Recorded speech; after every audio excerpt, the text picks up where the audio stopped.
예수님이 행함을 근거로 해서 축복하신 적이 있습니까? 아, 너 행위가 온전하구나. 그것 때문에 치유하신 적이 있어요? 장로들이 와서 이야기하는 것은 행위가 온전하다는 것을 또 강조하잖아요. 예수님에 대해서 이제 장로들도 이제 잘못 알고 있었던 거죠. 이 사람은 행위가 온전하기 때문에 민족을 사랑하고 회당을 지었기 때문에 이제 그 일들 때문에 그의 마음의 소원과 중심을 들어주어야 된다라고 와서 이야기하죠. 그런데 예수님께서는요, 행위의 온전함이 아니라 그 마음의 중심을 봐요. 그러니까 우리가요, 때로는 마음의 행위가 없다라고 할지라도 마음의 중심과 어떤 행위적인 부분이 부족하다라고 할지라도 이제 마음의 육신적으로 나타나는 부분이, 그러니까 마음에 믿음이 없어도 행하는 부분이 있을 수 있거든요. 믿음 없이 삶의 행동이 신앙적인 행동이 나올 수도 있어요. 하지만 모든 행동 자체가 주님께서 원하시는 것은 마음속에 있어서의 믿음의 중심이 있고 그 믿음의 중심이 아버지 보시기에 합한 것으로서 또 연결돼서 나와야 됨을 또 말씀하고 있습니다. 결국 이 시간 잊지 말아야 될 것은 우리가 가지고 있는 믿음의 분량에 대해서 다시 한번 생각해 봤으면 합니다. 우리 한 사람 한 사람이 하나님 보시기에 합한 그 믿음의 분량을 가지고 또 어떻게 삶을 살아갈 것인가. 내가 가지고 있는 믿음, 주님께서는 항상 우리에게 은혜로 함께 하시고 또 믿음 허락해 주셨는데 그 믿음으로 온전한 삶을 살아가고 있는가. 이런 부분에 대해서도 좀 돌아봐야 되고 내가 가지고 있는 믿음은 어떠한 능력을 가지고 있는가. 주님을 향해서 우리가 얼마만큼의 큰 믿음을 가지고 있습니까? 그러니까 믿음만큼 행동하거든요. 그러니까 믿고 있는 거, 그러니까 결국 신앙인들이 날마다 고민할 수밖에 없는 것이 행함의 문제잖아요. 믿고 있는 것이 내 삶을 통해서 어떻게 증거될 수 있을까? 입술의 고백을 통해서 주를 찬양하고 주께 영광 돌리고 아버지께서 창조주 되심에 대해서 날마다 고백하는데 그 믿음의 고백이 실제적인 나의 삶의 여정 가운데 어떤 영향력을 주고 있는가? 내가 어떤 일을 행하고 움직이고 반응함에 있어서 주님이 어떤 내 인생에 있어서 단순히 도움을 줄 수 있는 그런 존재로만 비춰지는 것이 아니라 실제적인 능력으로서 내게 임하여 주시고 또 삶의 여정 가운데 하나님의 살아계심과 인도하심을 경험하는 그 귀한 삶을 어떻게 살아갈 수 있을까에 대해서 고민하고 나아가야 되는데 결국요, 믿음 있다라는 것은 우리의 그 믿음의 여정이 좀 더 성숙하고 주님 닮아가고 그 은혜 가운데 충만한 데 나갈 때까지는 그 믿음의 싸움이 계속해서 이루어져야 됩니다.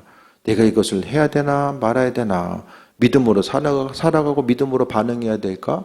이런 부분에 대해서 계속해서 고민하고 또 하나님의 백성으로서 우리가 믿고 있다라고 한다면 그 믿음을 내 삶을 통해서 어떻게 증명할 수 있을까?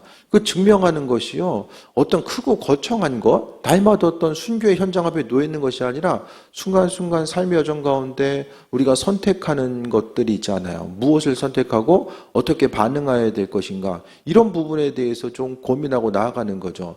그래서 결국 우리로 하여금 우리 신앙인이라고 이야기하잖아요.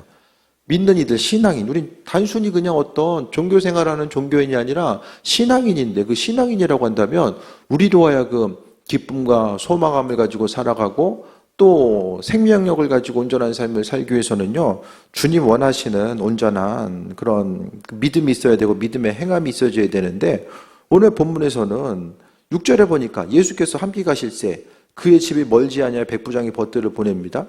두 번째 이제 보낸 거죠. 벗들을 보내서 내 집에 들어오심을 감당하지 못하겠습니다라고 이야기하고 7절에 내가 주께 나아가기도 감당하지 못할 줄 알았나이다.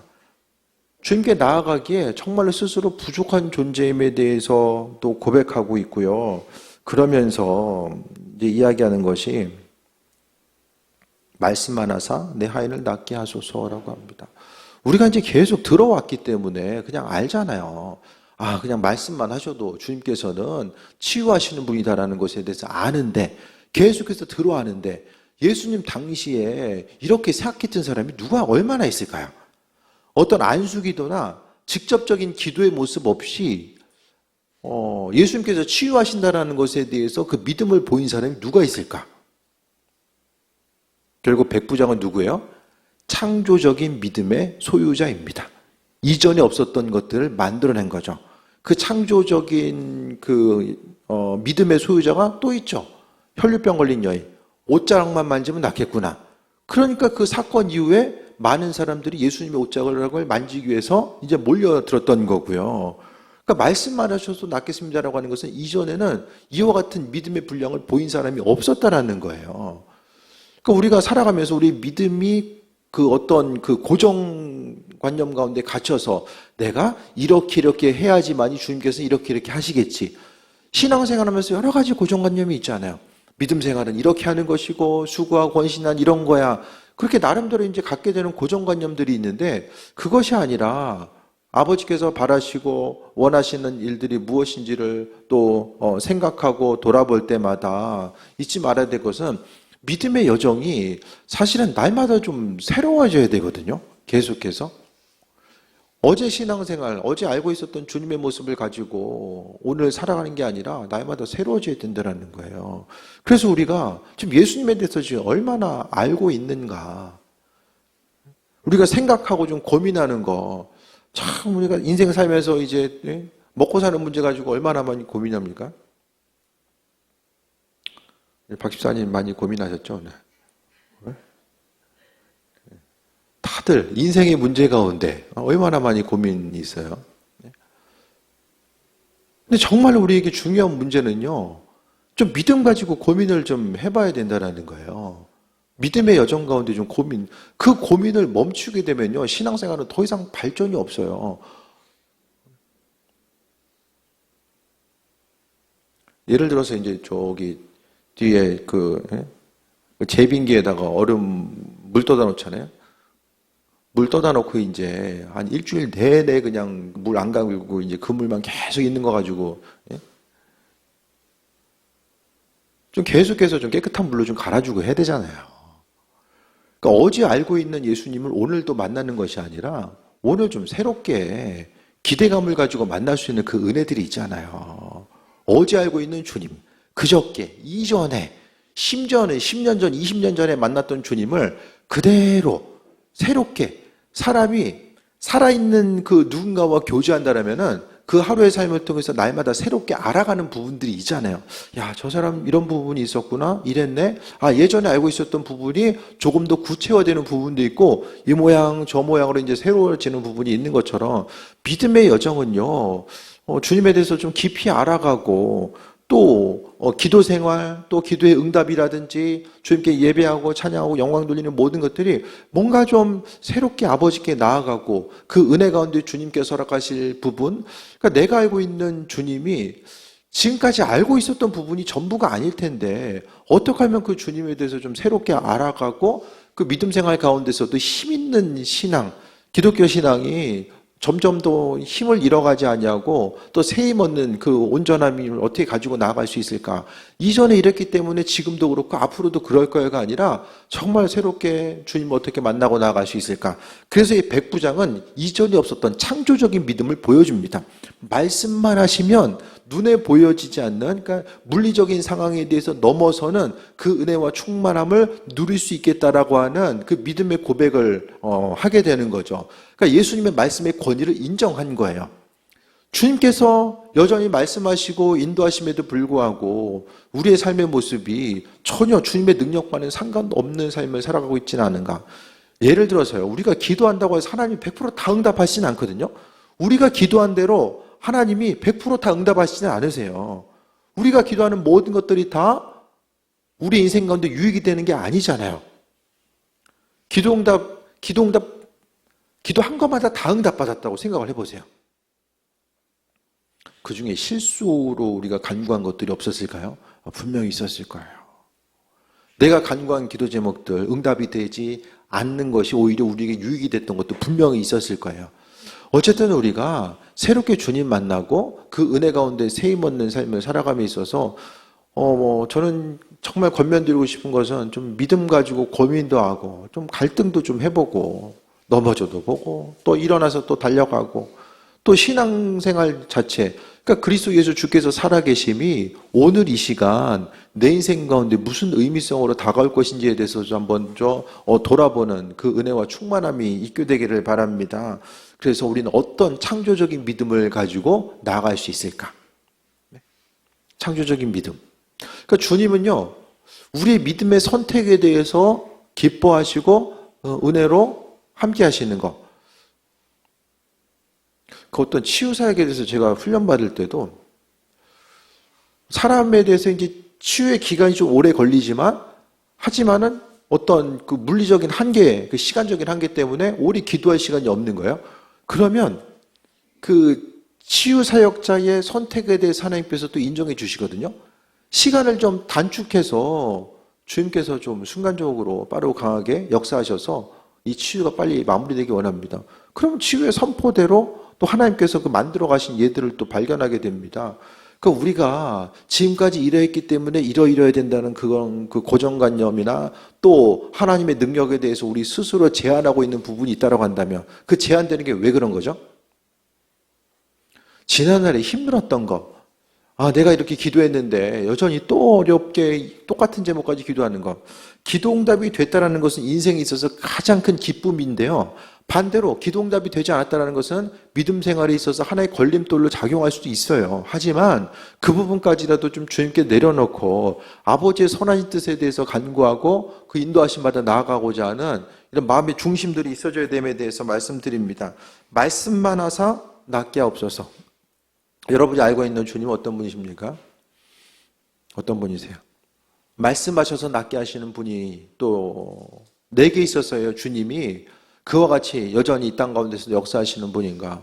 이런 부분을 좀 돌아봤으면 합니다.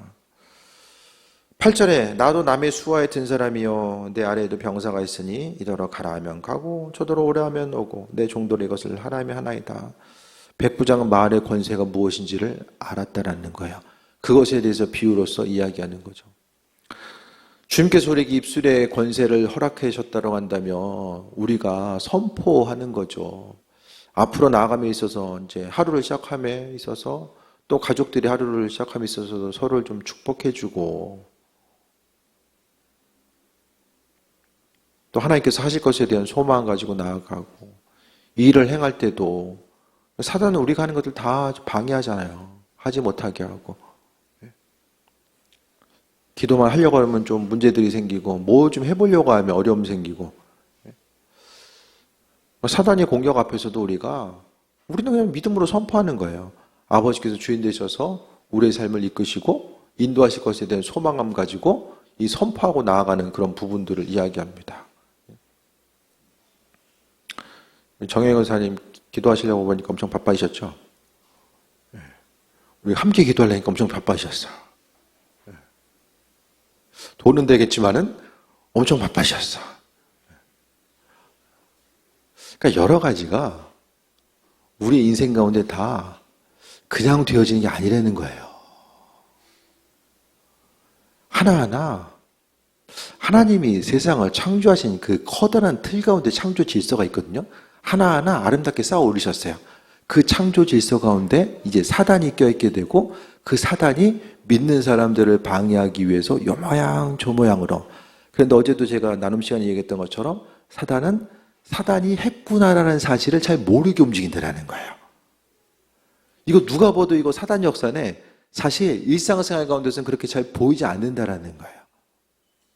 그러니까 우리는 기도하다 보면 영적인 분별력을 하나님께 주시거든요. 그 분별력을 갖고 있는 사람은 이제 느낌이 오고 감지가 돼요. 이게 내 주변에서 사단이 이렇게 일하고 이게 방해구나. 평상시에 우연으로서 잘 인식하지 못하고 있던 것들이 깨달아 알게 되는 순간이 이제 온다라는 거야. 이것이 이제 영적인 분별력이고 주님과 소통하는 이들에게 있어서 하나님께서 주시는 것입니다.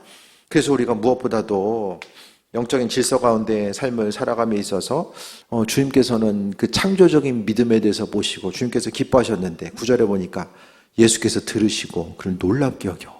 아니 예수님도 놀라셨나요? 주님이 놀랐대요. 창조주께서 놀라셨대. 뭐 때문에? 믿음 때문에. 예수님은 놀라셨는데 우리는 안 놀래. 네? 맨날 들어왔으니까 뭐 놀랄 일이 없잖아요. 그 주님 보시기에도 이게 신기했던 거예요. 유대인도 아니고 이방인이 그 믿음에 대해서 창조적인 믿음을 보였다는 것 자체가 예수님 보시기에 놀랍게 여기셨다라고 말씀하고 있고, 돌이키사 따르는 무리에게 이르시되 내가 너에게 이르노니 이스라엘 중에서도 이만한 믿음은 만나보지 못하노라 하시더라 라고 합니다. 주변에 있는 누구에게도 이와 같은 믿음에 대해서 본 적이 없다라고 말씀합니다. 그래서 무엇보다도 주님을 감동시킬 수 있는 것은 믿음이거든요. 그 믿음은 내 마음속에만 존재하는 것이 아니라 구체적인 삶의 행동으로 표출돼 나오는 거죠. 그래서 우리가 믿음으로 살아간다는 것 자체, 그러니까 결국요, 치유에 있어서도 치유는 하나님의 은혜죠. 그 어떤 사람들이 주의 은혜를 경험했는가? 우리가 다 아는 것처럼 믿음 있는 사람들. 그럼 우리 스스로가 가지고 있는 믿음의 분량을 어떻게 합니까? 많은 부분요, 스스로도 속아요. 내 믿음의 분량이 어떠했는지를 잘 모르거든요. 스스로 잘 몰라요.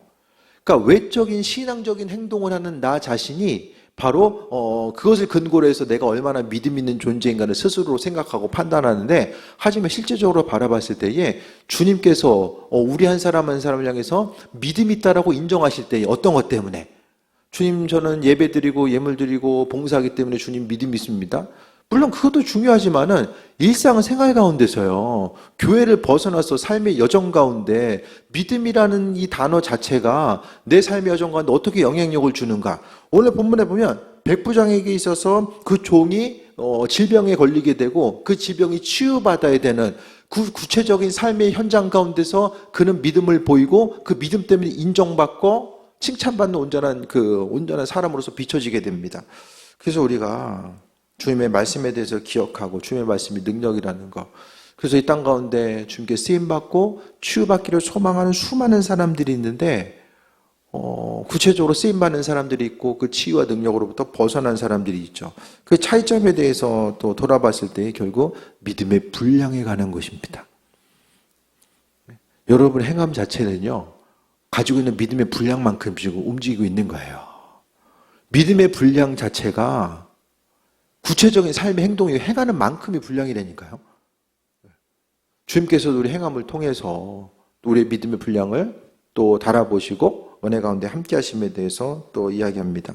그래서 삶의 여정 가운데 좀 어떤 고정관념이 아니라 주님께서 기뻐하시는 그 온전한 믿음 자체가 뭘까에 대해서 다시 한번 돌아보고 아버지와 교제하는 삶을 살아감에 있어서 구체적으로 내가 가지고 있는 믿음 자체가 지금 좀 살아있는 믿음인가? 구체적으로 내 삶을 풍성하게 하고 윤택하게 하고 기쁨을 소망하며 나아가게 하는 살아있는 믿음인가? 아니면 이게 죽은 믿음 같아서 아무런 능력과 영향력으로 다가오지 못하고 믿음의 여정 가운데 살아계신 주님, 아버지께서는 살아계시고 날마다 우리와 함께 하신다라고 말씀하고 있는데 그 살아계신 주님을 삶의 여정 가운데 구체적으로 경험하고 고백하는 귀한 삶을 살아가고 있는가, 이런 부분에 대해서 좀 생각해 봐야 됩니다. 그래서 항상 믿음 생활 건강하게 하기 위해서는요, 항상 주님 앞에 설 때가 있다는 것을 좀 기억해야 되는 거죠. 그래서 가끔 좀 뜬금없이 좀 그런 생각을 해요. 주님 앞에 칭찬받는 모습, 우리에게 주어진 삶의 여정 가운데, 그러니까 인생에 다 마지막 때가 있잖아요. 인생의 마지막 때, 영원의 때가 분명히 있게 되는데, 아버지 앞에 섰을 때에 정말로 이제 잘했다 칭찬받는 온전한 삶. 그러니까 저도 생각을 해보면은 이제 목회 여정을 돌아보게 되면 이제 뭐 여러 가지 또 일들이 있었고, 앞으로도 보면은 목사님들이 좀 여러분들 그렇게 얘기해요. 목회 보면은 50세부터 60세까지 10년 열심히 달려가고 이제 많은 부분 은퇴한다, 이제 이렇게 또 얘기를 하시더라고요. 근데 여러 가지를 봤을 때 주님 앞에 섰을 때 이제 목회를 잘 하는 거, 중간에 이제 낙오되거나 어쨌든 뭐 여러 가지 이제 뭐 건강도 허락이 돼야 되고 여러 가지 환경들이 또 허락이 돼야지 또 끝까지 달려갈 수 있으니까. 그래서 정말 좀 존경받으면서 은퇴하고 아버지 앞에서도 좀 온전한 믿음으로 살아가고 주님께 칭찬받는 그 온전한 삶. 그럼 주님 보시기에 칭찬받게 좀 목회를 하고 있는가? 이런 것들에 대해서 돌아보고 목회 좀 전반적인 것들에 대해 생각하고 또 그러면서 이제 좀 교회 선교 방향성에 대해 생각했을 때에 이 선교 자체를 정말 주님 원하신 선교가 뭘까에 대해서도 좀 기억하고 그러면서 이제 주님께서 마음이 주시는 게 이게 선교지 위해서 기도를 너무 못했구나 그동안 어떻게 하면 좀 선교원금 보낼 수 있을까 그거는 많이 좀 고민했는데 그만큼 좀 기도를 좀 열심히 했는가 이런 부분에 대해서도 좀 돌아보게 하시더라고요. 그러니까 우리가 무엇보다도 주님을 기쁘시게 해드리는 삶 어떻게 하면 내 삶을 통해서 우리 교회가 주님 기쁘시게 해드릴 수 있을까 이것에 대해서 생각하고 주님 기쁘시게 해드리고 나머지는 아버지께서 우리 인생 책임져 주시고 함께 하심에 대해서 고민하고 나아가는 거죠. 그래서 다른 어떤 것보다 하나님 마음에 합한 자로서 우리 교회 처음 시작할 때의 그 표어가 또 하나님 마음에 합한 자, 합한 교회 이 표어를 가지고 이제 교회가 시작됐는데 우리의 삶의 여정 가운데 주님을 어떻게 하면 좀 더 기쁘시게 해드릴 수 있을까를 생각하고 주님을 기쁘시게 해드리기 위해서 우리 인생 가운데 어려움도 있고요. 또 어떤 선택권을 주님께 내어드려야 될 때도 많이 있잖아요. 그때마다 정말 하나님께서 우리 주인 되심에 대해서 다시 한번 고백하고 예수님께서 사람 때문에 놀라고 사람 때문에 기뻐하셨던 것처럼 우리의 삶의 여정 가운데 그래도 인생 살아가면서 주님 보시기에 근심 걱정거리가 아니라 정말 아버지를 어떻게 하면 좀 기쁘시게 해드릴 수 있을까 그것에 대해서 좀 하루에 조금이라도 좀 고민하다 보면 아버지께서 그 고민하는 우리의 모습을 보시고서 조금 더 기뻐하시고 우리의 삶의 여정과 함께 하시고 우리를 더 사용하시지 않을까라는 생각 또한 해보게 됩니다. 이 삶의 여정 가운데 주인 되셔서 일하시는 주님 이스라엘 중에서도 이만한 믿음을 만나보지 못하였노라. 최소한 9월 동네에서 이만한 믿음을 보지 못했다라고 말씀하시나요? 네? 9월 1동이라도 온전한 믿음 가지고 주님을 기쁘시게 드리는 삶. 그럼 됐잖아요. 뭐 더 필요하겠습니까? 주님 기쁘시게 드리고 삶을 마무리하면 어떤 뭐 크고 거창한 거 이루어지는 거 하나님께서 허락해 주셔야지만 또 가능하거든요. 아버지께서 우리를 사용하시는 만큼 기쁨으로 영광 돌리고 또 감사하고 또 은혜 가운데 나아가는 것 모든 것이 주님의 은혜임을 다시 한번 고백하고 이 시대 가운데서 어둠이 짙어진 이 시대 가운데서 귀하게 쓰임받고 또 주께 영광 돌리는 귀한 삶 되시기를 축원드립니다. 기도하겠습니다. 아버지 은혜 가운데 부르시고 함께 하신 것 감사드립니다. 하나님의 선하신 뜻 가운데 우리를 불러주셨사오니 주님 영광 받으시고 신앙 때문에 하나님 말씀을 어떻게 하면 순종하고 말씀대로 살아갈 수 있을까 그것 때문에 좀 고민하게 하시고 그 고민을 통해서 우리의 믿음이 날마다 성장해 나아가게 하여 주옵소서. 보여주고 들려지는 것에 연약하거나 또 쓰러지지 않게 하여 주시고 생명 되신 주님 바라보며 나아가게 하여 주시며 아버지께서 주께서 함께 하심에 대한 그 기대함과 소망함 가지고 나아갈 수 있도록 은혜 베풀어 주옵소서. 예수님의 이름으로 기도드립니다. 아멘.